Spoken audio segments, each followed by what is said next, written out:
Rapa parba yam la ministre fansanta tokonne ton wakat kangar pusila ni winga winto wakate ible ya sawila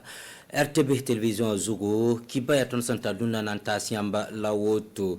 député ram sul sombonti groupe parlementaire dam son con CDP ne RDJ adoption rataba nanzine man balbo 5 ne kiwa tabo bam San Louis Sobtoro 5 ne député ram tuma pipi vuka sombonti première session pour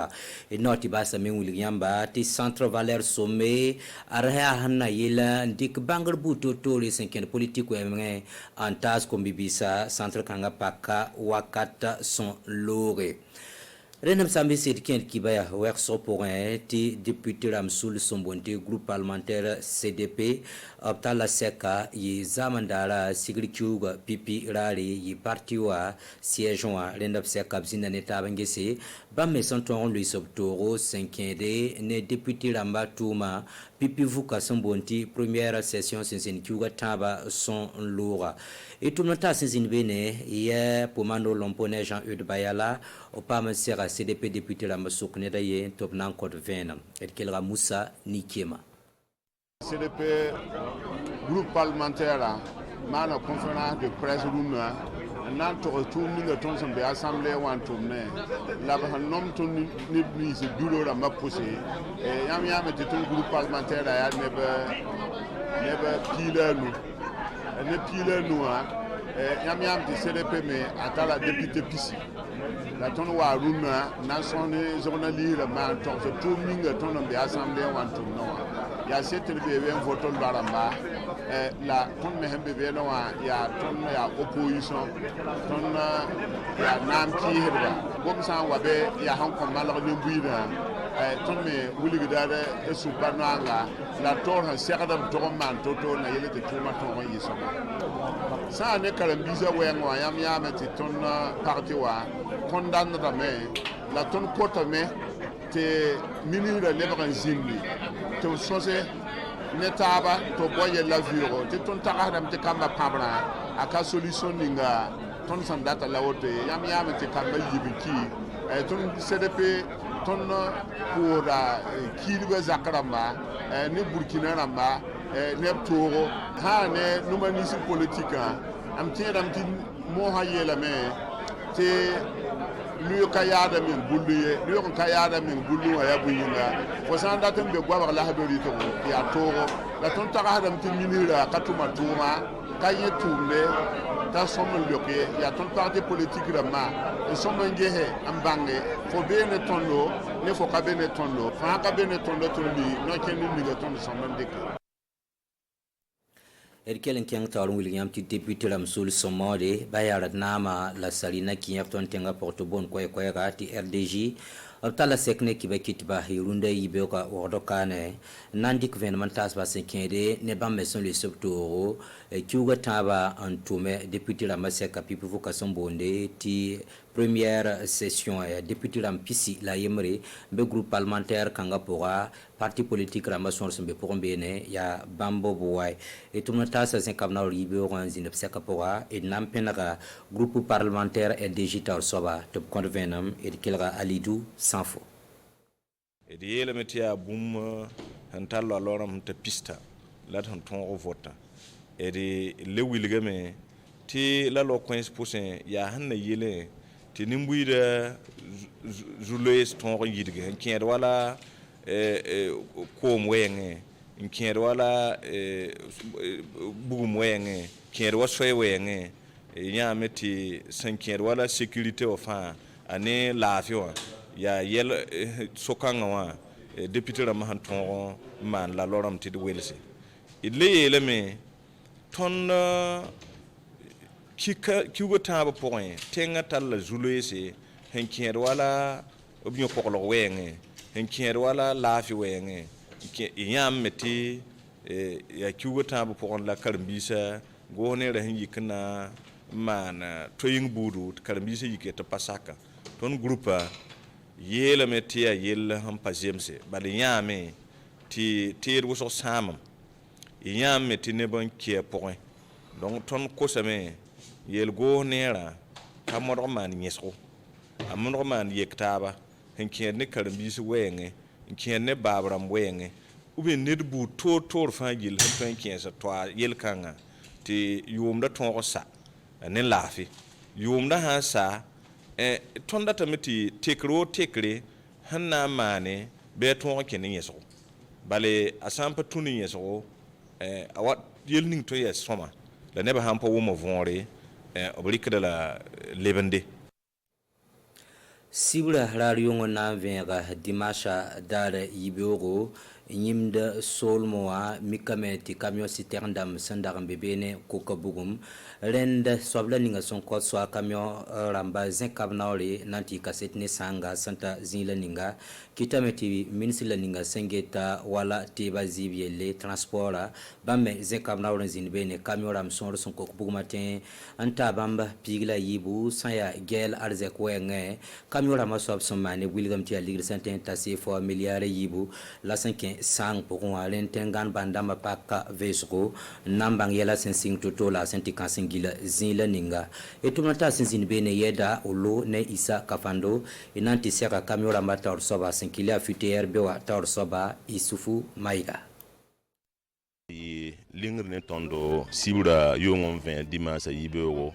nzem so a 0h58 mbol ton titon zakwa bugumun tarpanga yiki donc ton si bola sapeur pompier encore songre la ton me yikin ten staba wa nange sidenta mika raya sang tek la wende la sapeur pompier ne sonabi la yasen yinga ba me mala bon ten bum ninga la ton me équipe d'intervention no ga mobilisation ni ton no fan yisi yinga aya nkela la yamban ne donc on ta mobile pila yi tuma ina ya ton de pas sorti ni wen sa mobilisation ay mobile pila yi tuma mobile pila yi tuma ton se na lebre ba mobile kan sawa nta ligrin james milliard la million ko sibo la tilet ton yi sin lebre pa mobile kan sa la yel ton pa mobile kan sa mewa ton tum dan na yal hananta ya kiwo ni ma kiwo piga donc perte kan ton yi ko million ko boni c'est ton boni sin da tum ne mobile kan sa ngan do zaksa la loi ya par contre on sort ton dig bote waton men darik samandara mobile sa samade ma poten ba haba samon ton mobile sami ngai donc tilla de ton kelen tebe bon so wende donc to na ta fa yela wo to wa milliard yibo la wennam senda son la ton don ton ta ti nimni singet zakka yo ngore mba palak zakati ne sam sakin on ta kanam ti yelni pour ton be ba yel kan rapato on pam ton di la ba lak zakati bamba ken nan tumba tum yora la wennam mba sabati tum da sama la wonna mekelen songa tondo ti la jem soto parce que zaka pour yon fa ya entre mobile ko la pisino et la tondo bahar yon kalle be ko di kibe on tum le yinga ton ke tempera wende eti bas nerunde ki bayang wilgamba ti art centre kanga pakameto bonne ti centre Valère Sommet pour l'innovation politique et le développement endogène la tunguliti centre les sampake nandik bangle senkenda politique weng tontenga pora antas nimbuida adi signo ya siame wa kiura sampista la yembra son lore lende tumnatasa zinkamna zinbene kantiono sidoni ne Césaire Carrefour Openera centre tor soba tobnan konven face cinquième ne centre sanantal la ninga en camp Burkina Faso nimbuida et kelga inusa wedraugo centre kanga yana un forum ton nimbuida foya journaliste foya politicien foya mécanicien foya soudeur fo karmo fo pas karmo centre kanga paka ya Burkina Faso gilinga ya Afrique gilinga na ila tonton comptable yam unitar taso ton nakendre ton dite na ila ti politique rayi zingi awa lib zingo politique ya zingi ya wakadem zingo ayo politique pa oto politique aya bumbu yam nandik engagement nan song yam tenga ta king tawre bala tenga songa tondo ti ton ya ni yarnere murundo ti ton merata ti irfa la amtabin zindi unitar yam comptable taso na ila tenga ton king tawre a Valère Sommet ya atoma Sankara tunta bamanda benita ba hala benda commerce gawa maman kelin ne zinita ba man révolution atoma Sankara chercheur ya neren da karbisi da forme de jeune namba da forme de politicien naba na ila ton son zatenga ne kanga soba ayi ton me petenta ayi ton zo malgré anda kasma ayi ton zo asaka ton wa biga ay ton me rika wa ba ay ton kelun tuntaba tutaba kuma ay ton me man yam kanga pasi yamata bon be Burkina ka te ton songri yapa to ton bang patriotisme ya bumninga ton bang politique ya bumninga ton bang idéologie ya bumninga développement ya bumninga na ila ton songtaba me Burkina Faso Lender pusi la meh yambara papa wa sindiko wenzi kila la gesonda kiba ni mora yala da kanandunda konta tapse ka biyo winto wakati yibo sen watan leben ya sawila la kiba keten kenga tawle television zukane ne silmirindi la nizulle wena ganal zamana lafi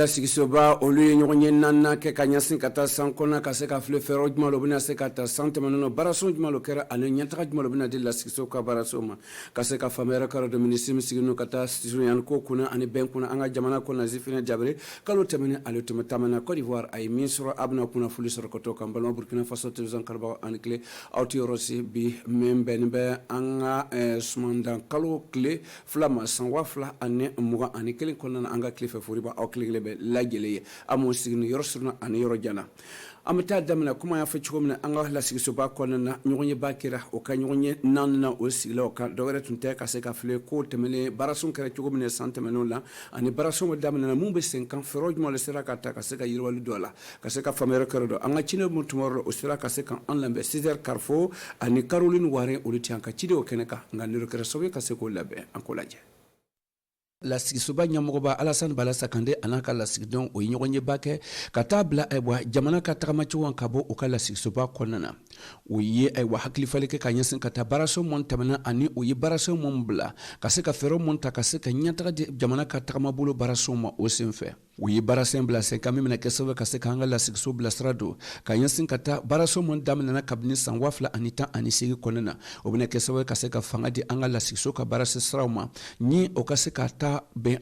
lasigiso ka baarasen jɔnjɔnw ma ani min nafa bɛ se ka di fasodenw kelen-kelen bɛɛ lajɛlen ma min taluna ka se ka gouvernement bilasira a ka baarasen ɲɛtaga ko kunna jango Burkina Faso denw kelen-kelen bɛɛ ani jɔkulu bɛɛ o ka se k'u ka niyɔrɔta dɔn jango jamana ka yiriwali ko kunna an ka jamana kɔnɔna na san 3 kɔnɔna na o baarasen dɔ kɛra an ka lasigisoba kɔnɔna min Bala Sakande do ale yɛrɛ ka fɔ ko canu ale nusɔn tɛ no kosɛbɛ ko canu ale nana ka se ka kɔjaabi sɔrɔ kunna wulu mun tɛmɛna o ka baarasen tɛmɛnw na baarasen bila bilenna ni 5 ans ni wagati na a daminɛ filɛ nin ye o sigira don o bɛna kɛ sababu ye ka se ka baarasenw labila sen kan k'a fili o bɛna se ka mun ka se ka ɲɛtaga di o ka baaraso ma o senfɛ lasigiden 127 don o cɛma 93 olu ye lasigidenw kɔrɔ ye a 34 olu ye lasigidenw kɔrɔ ye o y'a yira k'a fɔ ko yɛlɛmani donna an ka lasigisoba kɔnɔ min bɛ kɔnɔna ka bɔ mɔgɔ kura nɔfɛ o ye jamanadenw min kɔnɔna o ye ka se ka baara kɛ ka se ka fɛɛrɛ ɲɛnamaw ta min bɛna se k'an ka jamana bɔ nɔgɔ la ka se ka a wasa o senfɛ min ye Union Européenne olu fana u nana ka se k'o bilasira ka taa miiriya ban na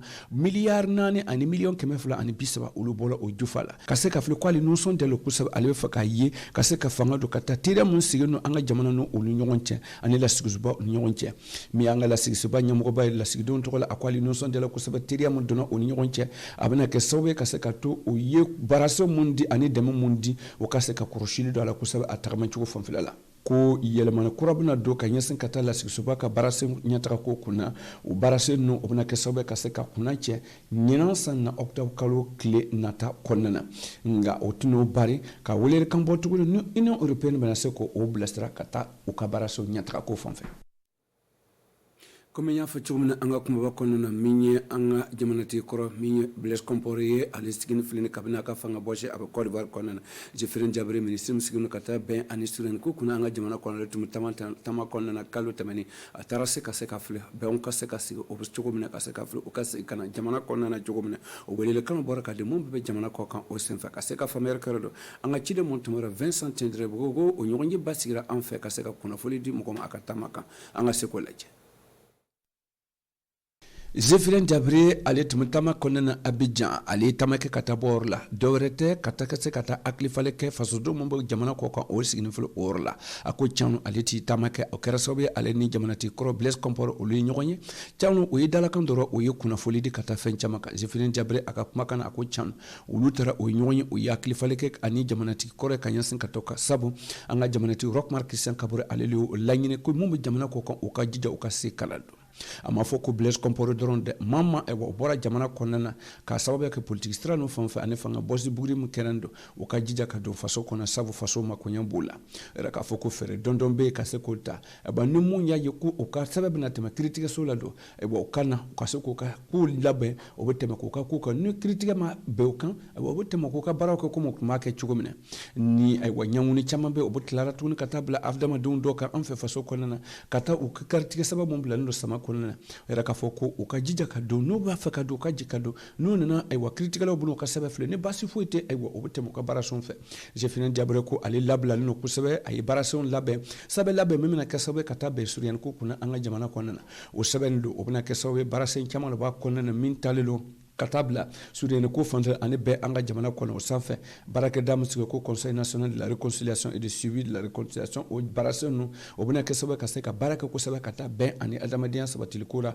ani jigisɛmɛ ko kunna an ka jamana kɔnɔna na a ka baarasen jɔnjɔn ye min ye dɔn ka se ka kunnafoni di gɛnɛ digi mun bɛ ka taa suruɲɛni ko fan fɛ ani ka se ka to suruɲɛni ko bɛ se ka sabati cogo min na an ka jamana kɔnɔna na o senfɛ o ye fɛɛrɛw ta ka taa bila o sɛbɛn ninnu kan sɛbɛn min na taa n'o ka taa bila suruɲɛni ko fanfɛla la o senfɛ min Conseil national de la réconciliation olu jɔkulu maa kɛmɛ de b'a kɔnɔ mun o y'o ka baarasenw labila ka taa politique sira kan fɛn fɛn ye degi don an ka jamana ka tagamacogo kan ani bɛnbaliya ye an ka jamana kɔnɔ u bɛna baara kɛ jango ka se k'o ko sabati ka ɲɛ nin baarasen de bonya na karama taara k'a di ministre ka ɲɛmɔgɔba ma min premier ministre ale bɛna kɔrɔsili dɔ ka taa nin ɲɔgɔn ye ba ni ani a labɛn ko tagamacogo kan.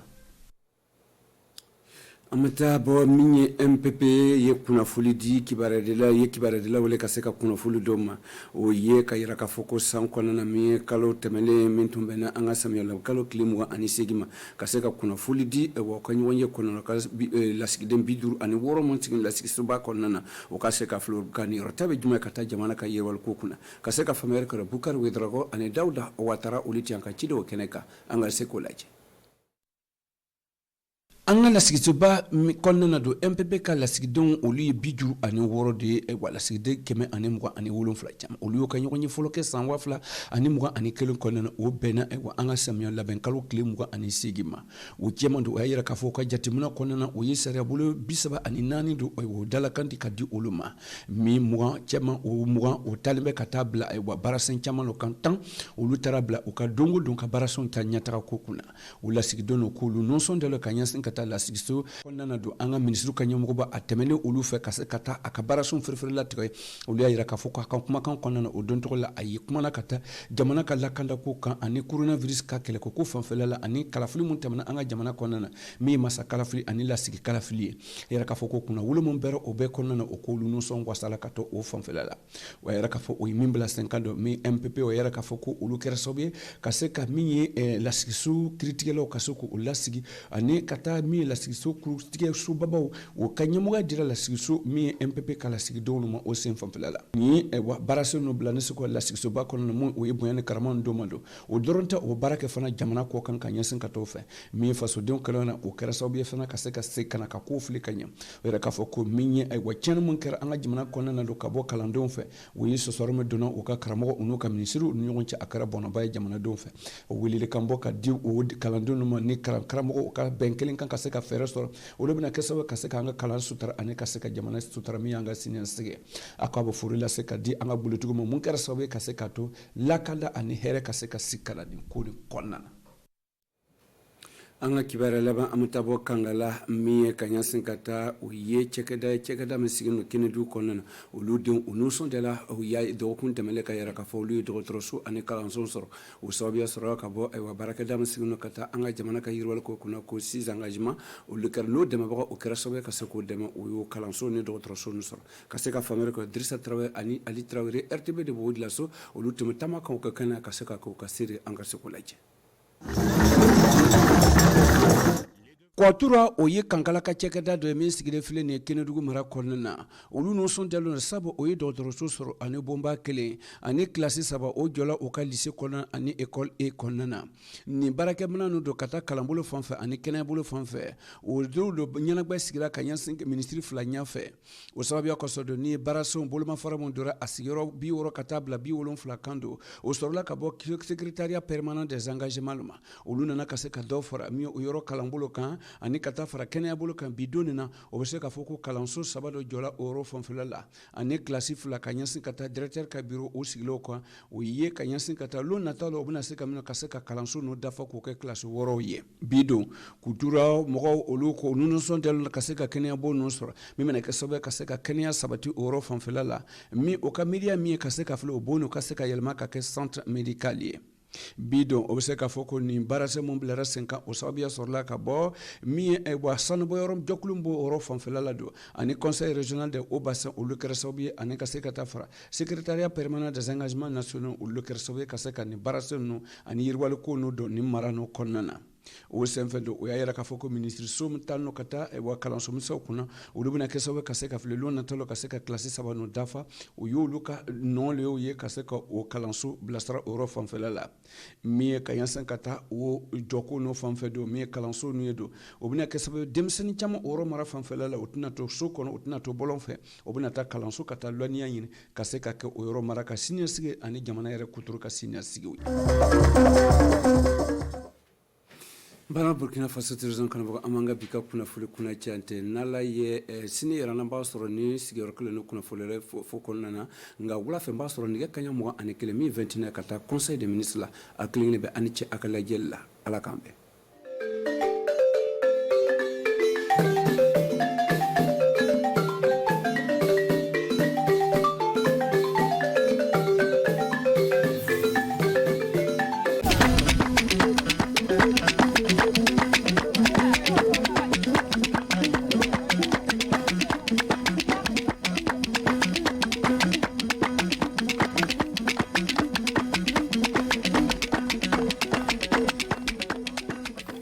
wodi sanne delle onon sakiraɓe am pulaku tawaɓe joni ono dara suudu télévision leydi Burkina jaam ñalluɗon delle ko haɓɓodi e kibaruji meɗen hande ɗo dey keɓon famde wo cuuɗi lekkol ni e suudu lokotorore ɗum wonno ko yimɓe kankala wonno koɓe keeɓi nden e ɗum wonno keŋade ndelle wakkati majjum ɗum wonno baale parti ji politique CDP wodi e MPP ɓe goni ɓe kolla yimɓe ɗum wonno koɓe keeɓi golle ley lebbi tati paltiɗi ɗi bisimilla moɗon ndelle onon suudu baba ina toɓɓe kibaruji meɗen ndelle keɓon famde ka fadde majjum ka fof kanko batta laamu kawjinaɗo pamral woodi e jonde lobbere hakkude ɓiɓɓe Burkina Faso fof ndelle joni o ko o faami fa hande no gollal makko ngal yarata saabu hokkama ɗerol gollal ngal no hani yarirde ndelle ka ɗum saabide kanko Zéphirin Diabré o kenga nde imo tawa ɗum wonno yeeso hokkoɓe kibaruji fo o laaɓi nana yimɓe Burkina Faso e yimɓe adunare Allah fuu no wonno no gollal ngal hani yarirde kenga nde en Vincent Kendere be gono tawda e makko ndaade sudbaba Zéphirin Diabré laaɓini Sall ko yahuno Abidjan ɗum o hawrowi laatinoɗo hoorejo leydi Burkina Faso Blaise Compaoré. L'objectif du voyage était de porter un message. Sababu jahangal ngal en de wo holloyde hoorejo leydi Côte d'Ivoire e dow konngol hoorejo leydi Faso noyi wonno no gollal pamral hakkunde ɓiɓɓe leydi Burkina Faso fu yarata ndelle toɓɓere ko haɓɓodi Blaise Compaoré e yimɓe fu tawaɓe dogguɓe Burkina Faso ina tawa leyɗe feereɓe ina mooli saabe politique kare ma miijuɗo Sall woni ina mooli saabe politique kare miɗen nodda ɗum e futtinno garta Burkina Faso woɗi neɗɗo muɓɓende fof momin jii Sall rafi ndenago ina fiiloɗo min daranto e reynude ɗum soni talkuru muɗum wala e juuɗe saria ka neɗɗo fu mo talkuru muɗum woni e juuɗe saria yahan yi o sarotoɓe. Vous partez voir le juge qui que vous soyez. elle kanko Zéphirin Diabré joni o ko o heɓi ɗerewol kollowol noy wonno no gollal pamaral hakkunde ɓiɓɓe leydi fuu yarata ngol ɗerowol laatoto ngol sababu joƴƴinde ko wiyete forum national dow pamaral hakkunde ɓiɓɓe leydi ndelle jogalaji golanɗi ngal ɗo gollal waldere leydi hollore woodi etore noy wonno no gollal pamaral hakkunde ɓiɓɓe leydi Burkina Faso e nangodurel muɓɓen no yarata. Le Conseil national d'orientation et de suivi waldere leydi hollore fa hande no gollal ngal yarata o laati gollal muɗum deyi o hollude fa hande politique kaji jaaroje en dow pamaral hakkunde ɓiɓɓe leydi Burkina e nangodurel muɓɓen noy wonno no yarata woɗiɗo fuu talki kaɓɓodiɗe e ngal ɗo gollal fof. Le processus de réconciliation soit vraiment participatif. waldere leydi meɗen darontonde fa hande hollore no pamaral hakkunde ɓiɓɓe leydi Burkina Faso yarata nde waldere joƴƴintende ley balɗe garoje no tawde ko watta yimɓe hemre laatiɓe hooreɓe politique kaji e leñi leydi Burkina Faso fof ley nde waldere laati newɓe président en Burkina Faso ɗiɗo muɓɓen tawete ka waldere nde wo premier ministre kam laatoto ardo mayre. ayo bisimilla ndelle Allah wallu en fa hande en pamral e gondal lobbal jooɗo hakkunde ɓiɓɓe Burkina Faso fof sakiraɓe en jaran yesso kibaruji meɗe ɗe jehen ɗum wono joni o ko hiɓere wiyetene kankala no tawa les commune Kagna keɓon famde tonne ɓe keeɓi moƴƴereji e dow ƴeftare fa hande guendi mabɓe o cooɗi l'école woodi e suudu lokotorore ɗum wonno ko ɓe yimɓe keeɓi batta en lawma Stanislas Waro kamɓe professeur Salima Wedrago ino tawno toon e keega e dow wattude moƴƴereji ɗi e juuɗe mabɓe kettinoɗen. Koutoura no tawa les commune Kangala province Kénédougou keeɓi ɗo en suudu lokotorede e cuuɗi l'école collège toon e l'école e ɗi service ji jandeji l'école e cellal batta en laamu ɗiɗo ɓe ino onti ɗum en ɗo 60 à 70% des investissements de ces capanɗe jeegom yaade capanɗe jeɗɗi ko secrétariat permanent wattata ceede fou o dow lawol jandeji l'école ko heddi ɗum ino yaare dow lawol cellal hannden o ni wonno l'école tataɓol o suudu mawnude tawdaɗo cuuɗi l'école ɗiɗi woodi e bureau directeur aadi amin ko warata dey o daranade fa kol l'école hewtine cuuɗi jeegom qu'on puisse compléter cette école à 6 classes dans les années à venir. Aujourd'hui dans ce village de Koutoura hannden o Koutoura heɓi suudu lokotorore to yimɓe mbawi sawrede fa wooɗa ndelle komin jelato ɗon o yaajinde nde suudu lokotorore fa hewta ko wiyete centre médical en un centre médical ndelle ɗi golleji fu laate ko tabiti saabe société itto kange tawaɗo nokku o woodi e balla conseil régional au bassin woodi e fa hande ballaji secrétariat daraniɗo gollude aadiji leydi ndelle ko heɓa golla ɗo en ɗum fof laatoto hunde ko ƴeftata nde nokkure. Nous avons donc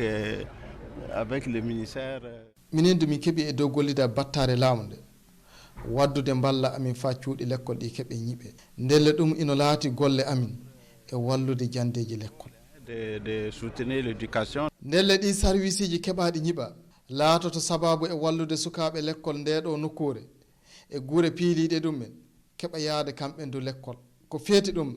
kaɓeteɗi hokkama fa hande centre uji tawaɗe ley hiɓere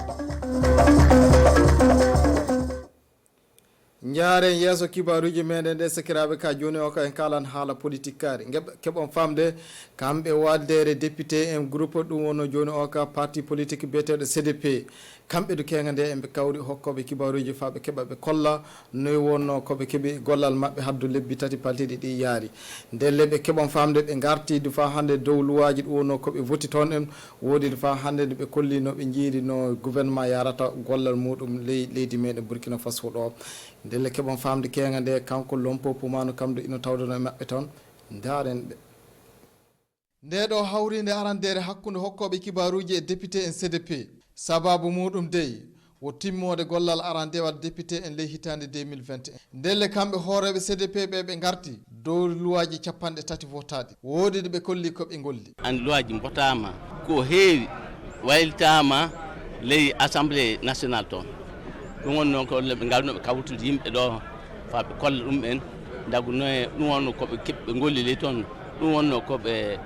ɓe mboti ɗum won koɓe mbotayo ko wadde ɓe mboti ko wadde ɓe mbotayo fa handen du ɓe kollitimin hono no bureau ji assemblée ɗin fof ɓe joƴƴini groupe parlementaire ɗin ɓe gaɗi ɗumen ɗiɗi les députés noga ɓe ko sappo joɓe ɓe gaɗi groupe parlementaire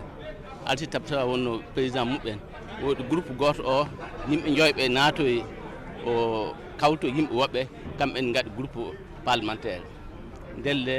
ɗum wonno koɓe ganno han fajiri baɓe kollita suudu baaba waldere député en cdp ɓe mbi ko neɗɗo maɓɓe pilotonoɗo laamu andino gollande burkina faso ɗum ɓurno wodde dow ƴeftare burkina faso ka kamɓe député en ɓe fuu ɓe jaaɓi ɗo en salla woodi ko moƴƴi ko gouvernement heɓi golle faysi tawe ko heewi no heddi waɗaka taf ndelle sakiraɓe kantiren ɗo en e joni o ka haalde haala waldere député en ɗum wonno parti politique joguiɗo laamu leydi meɗen ɗum wonno MPP ndelle keɓon famde kamɓe dow kenga nden eni wonno koɓe kawri hokkoɓe kibaruji ɓe kolli fa hande no wonno no gollal mabɓe ngal yaari ko woɗi ɗum wonno no ɓe jettiri ɗum ayo kenga nden en keɓon famde kanko Boukary Ouédraogo kamɓe Dawda Ouattara tawno toon jaren kettinoɗen haddu capanɗe joyo e jeegom député en MPP iɓe kolla ɗo en koɓe keeɓi ɓe golli ley session maɓɓe arandejo ko haɓɓodi e ndeɗo hitande o session timmuɗo ñande aljumare faltine nde ndelle sarɗiji ɗum wonno luwaji ko watta capanɗe tati wonno koɓe keeɓi ɓe voti woɗi wona ni tan foti nous avons aussi reçu le premier ministre min keɓide min jaɓɓeke kanko batta laamu arandejo premier ministre e warde fa holla no wonno no leydi meɗen tawra ɗum laatake hunde ko hawranimi saabu ɗum laatake hunde ko hawrani député en ɓe foof ka ley ko holli ɗon toɓɓe nayyi wonno komin mbawi jogitade e majjo ko haɓɓodi ndenago covid 19 woodi fa hande ko haɓɓodi joƴƴinde woteji hoore wako leydi e député e heɓude reynude ko heɓɓa foof les acquis que nous avions pu obtenir hono suɓagol député en jusotoɓe heyɓe woodi e fa hande fa tawe député en Burkina Faso ino tawa ley cuuɗi député en adunaru Allah foof ɗum do fuu o groupe parlementaire MPP ɓe kolliɗo ko haɓɓodi kibaru ko tawa ley leydi meɗen hande ɗum wonno grève ji ɗi o groupe parlementaire MPP ɓe mbi ɗum laatake hunde ko ɗaayi woodi gollal sukaɓe lekkol ngal laataki hunde ko ŋarɗi ndelle ɗum saabide kamɓe ɓe iɓe nodda haddu neɗɗo fu tawaɓe dow lawol jandeji lekkol tinno e hoytinde baddal ko wonani ndenago leydi meɗen o groupe parlementaire MPP ɓe mbi ɓe jetti sanne gollal sodasi en e ɓe VDP en